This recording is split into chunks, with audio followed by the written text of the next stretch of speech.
আজকে থেকে চল চল যমুনা যাই, এই রাজনীতি আর হতে দেব না, যথেষ্ট হয়েছে, এসব মুভমেন্ট আর নয় বলে জানিয়েছেন তথ্য উপদেষ্টা মাহফুজ আলম। তিনি বলেন, শিক্ষার্থীদের ভেতর যারা আজ এই কর্মকাণ্ড করেছেন তারা অনেক বড় ভুল করেছেন। যারা স্যাবোটাজের অভিপ্রায় এখানে এসেছেন, শিক্ষার্থীদের উচিত তাদের বর্জন করা, তাদের চিহ্নিত করতে হবে, শাস্তির আওতায় আনতে হবে। কাকরাইল মসজিদ মোড়ে সাংবাদিকদের ব্রিফিংকালে তথ্য উপদেষ্টা বলেন, আমি এখানে আসার পর যা হয়েছে তার জন্য বিশ্ববিদ্যালয় ও আইন শৃঙ্খলা বাহিনী দোষীকে বের করবে।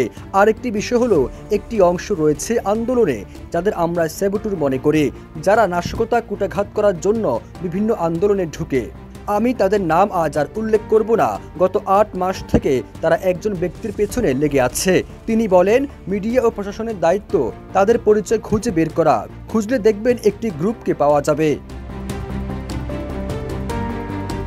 মাহফুজ আলম বলেন, তাদের একজন ব্যক্তির উপর যে হিংসা রয়েছে, অনলাইনে হিংস্রতা রয়েছে, তারাই এই কাজ করেছে।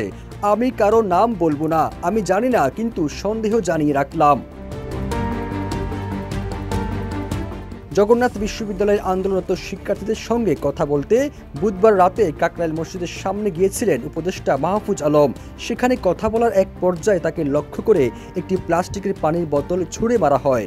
বোতল ছুঁড়ে মারার ভিডিওটি ইতিমধ্যে সামাজিক যোগাযোগ মাধ্যমে ছড়িয়ে পড়েছে।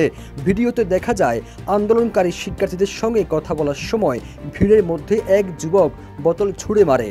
ওই যুবকের মাথায় ছিল ক্যাপ, পাশে ছিলেন পুলিশ সদস্যরা। পুলিশ ওই যুবককে কিছু একটা জিজ্ঞেস করতেও দেখা যায় ভিডিওতে। সবুজ আলম, ইত্তেফাক।